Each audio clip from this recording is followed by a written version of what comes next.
If you've ever felt like your hair is not good enough and you feel like you shouldn't show up with it as is, don't worry, you're not alone. I have been dealing with that feeling for the entirety of my life, if we're being honest. If you're like me, you probably have worn wigs, braids, or something to cover up your hair. And I am a strong believer that Black women should be able to wear their hair however they want. Having said that, growing up, my caregivers never taught me how to take care of my hair. Bless them, they just didn't know what to do because they themselves had not been taught. So the lack of information that was passed down on how to deal with my natural curls and coils led me to a place where, since I didn't know how to take care of my own hair, it was a source of frustration. I didn't know about moisturizing. I didn't know about pre-pooing. I didn't know about being tender with my curls. None of that. So this lack of information led to my hair being a source of frustration. I remember, especially on wash days, my hair would drive me crazy. I would literally cry washing my hair because it would get so matted, so detangled, so tangled. And now that I look back, I realize it's because I was mishandling my hair so much. I thought my hair should act a certain way for me to love it, and I honestly wasn't treating it right. I have had my hair relaxed. At the tender age of 13, I got my first relaxer, and I continued that for several years up until I went into university. And in uni, I decided to big chop, not because I wanted to take care of my hair, it's because I'd gone through a breakup and I wanted to rebrand. So I cut off my hair, and instead of learning how to take care of it, how to deal with it, I decided wigs. Wigs would be everything for me. So I had my first wig in uni and I never looked back. When I graduated, the more I made, the more expensive the wigs got. I have bought them all. Lace HD, invisible HD, lace front. Promise you won't see this lace kind of wig. I have tried and tested so many of them. I spent so much money on wigs. And underneath the wigs, I wasn't taking care of my hair. Since I didn't have that information prior, that didn't change. I just would wash my hair. I never deep conditioned ever in my life. I would wash it. I wouldn't even condition it. I would slap it into twists and then put on a wig. So wigs became my mask. When I wore wigs, I definitely thought I was doing it for the right reasons. I swore to myself that it was better to wear wigs because I was protective styling. I was protecting my natural hair from the elements. I was making sure she was taken care of. I could focus more on whatever it is I was doing without worrying about my hair. But honestly, deep down, I was hiding. I was hiding because I didn't want to deal with my hair. So having a wig on my head allowed me to just not confront that. I didn't have to deal with how my hair looked. I didn't have to deal with the health of my hair. I didn't have to deal with the mats and the knots and everything in between that was happening in my hair underneath my wig. As long as the wig looked good, I felt ready and confident to face the world, no matter what was happening underneath. But girl, it was a mess. Underneath those wigs, my hair was in desperate need of TLC all the damn time. It's insane now that I think about it. Throughout the process of wearing wigs, I thought I learned a bit more about taking care of my hair. And I started to slowly learn about deep conditioning, all those good techniques that are so good for your natural hair. But I'll admit, even when I did them, I wasn't doing it correctly. And I would still have a lot of tangles and knots and mats and all those things. And I had made a few steps forward, but underneath and on wash days, I was still very, very troubled and very stressed. And dealing with my hair was just something I could not be asked with. So at the beginning of 2020, I texturized my hair. And texturizing it is when you change your texture. I didn't go completely straight and relaxed as I had when I was 13. I still had a curl pattern, a looser curl pattern. My hair is 4C naturally. I would say texturizing it made it a very loose curl pattern, but it was softer, and I swore that when it was texturized, I would take care of it because it was easier. It was easier to take care of in my head, and that's when I learned the techniques of taking care of my natural hair, if I'm being honest. Because when I texturized, I went on relaxed forums, hair care forums. I went on texturized hair care forums, and I learned everything I could. I invested in a steamer. I learned how to pre-poo, detangle, all those things. So at the beginning of my texturizing journey, I would say for 2 years, my hair was okay. Even in this photo, it looks pretty badass. This is right before things started to go downhill. But since I'd already learned the techniques that I needed to take care of my hair, I felt like at some point in 2022, my hair was looking really, really damaged. I used to texturize every 3 months, maybe 4 months. And I think doing that constantly weakened my hair, and I ended up with, honestly, hair that kind of made me look like a drowned rat. It was so damaged, and in 2022, I knew I had to let go of my hair, so I big chopped. This twist out is so fluffy. My hair feels so soft.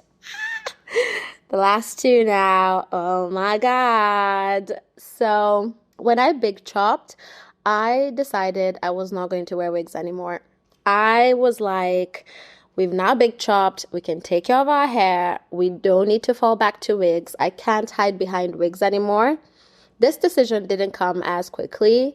Even for my wedding, which happened right after I big chopped, I wore a wig. So I was still in the wig shackles, but not long after the wedding, I decided I would not wear wigs anymore because I was using them as a mask, and I wanted to not have to deal with the constant lace glues and lifting in the summer and just getting that invisible lace. And I will hold your hand as I say this. We can still see the lace. And I was in denial.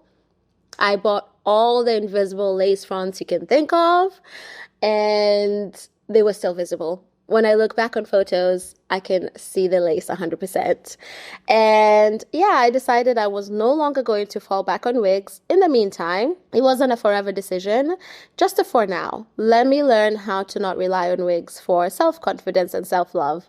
So I decided to move on to braids and twists and protective styling. My big chop was in May of 2022.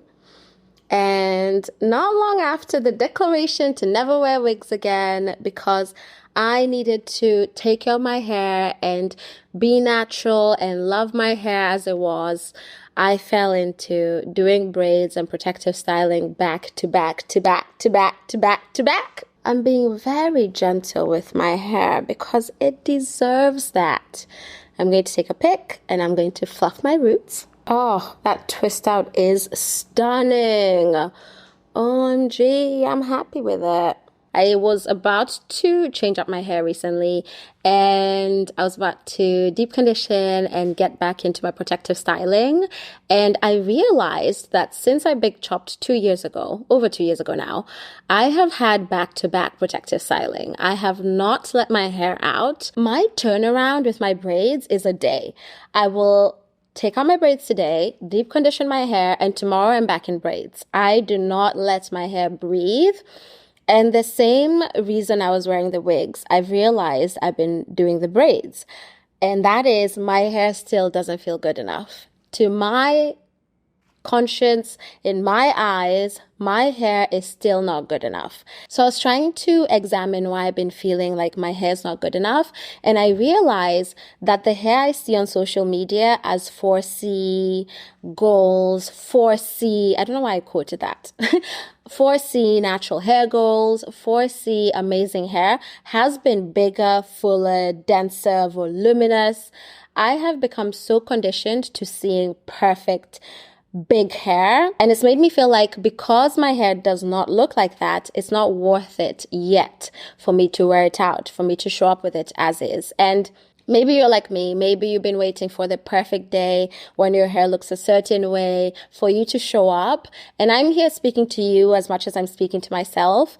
I am so tired of waiting for my hair to fit into a certain mold for me to learn how to accept it and love it. So as I was taking down my braids a few days ago, I told myself I am going to stop doing the braids and the protective styling for the foreseeable future because I want to get used to seeing my hair. And even right now, when I look at myself, I'm like, oh my gosh, it could be thicker, it could be denser, it could be longer. And I just don't want to keep living my life waiting for my hair to be good enough.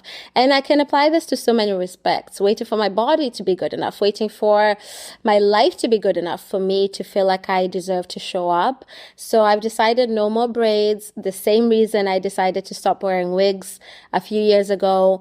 I've decided I won't do the braids anymore. If I have lipstick on my teeth and you're not telling me, it's going to be a fight. It's going to be on site. Do I have lipstick on my teeth? Lip gloss, that's a problem with lip gloss. Anyway, I am going to expose myself to seeing my hair every day. I want to look at this fro every day and play with my hair, experiment with my hair without adding extensions and doing stuff to it to change it. I want to accept my hair as it is and really come from a place of self-love and acceptance, because I think that's where all Black women should do their protective styling from. So as I said at the beginning, Black women should be allowed to do whatever they want with their hair, whether that's wigs, braids, natural hair, relaxed. It doesn't matter. What you decide to do with your hair is completely your choice. And I'm 100% on that side. But I want that choice to come from a place of self-love and self-confidence and not insecurities and feeling like your hair is not good enough. Like I've been coming from that side and point for as long as I can remember. So completely free reign, do whatever you want to do, as long as it's coming from a place of self-love and acceptance. That's all that matters to me. So yeah, that's the discussion today that I wanted to talk about. It's been weighing heavily on my mind. And as I look at myself, even in the viewfinder, I'm just like, my hair could be fuller and longer. And I think it's going to take a while for me to get used to seeing my hair out with outfits, get used to seeing my hair out all the time. It's going to take a bit of getting used to. But this is me, and I want to feel good enough as I am, and I want you to feel good enough as you are today. You don't need anything. You don't need to be a certain standard. You don't need to achieve certain things. You don't need to look a certain way. You are enough as you are right in this moment as you watch this video. You are enough, and I feel that in my bones. And I am enough. We are enough, and it's so tough being a Black woman in this world. So let's make it easy on ourselves by having some self-love. So I just wanted to talk about this and spark discussions. If you've ever felt like you're not good enough or your hair's not good enough, I would love to hear.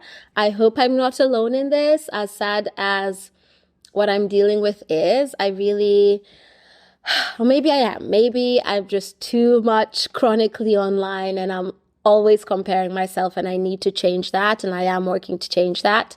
But if you've been feeling this way, I want you to know you're not alone. I definitely feel it every day. To end this video, I just want to say you are 100% enough now and always, and I hope to see you in the comments. And yes, have a great day.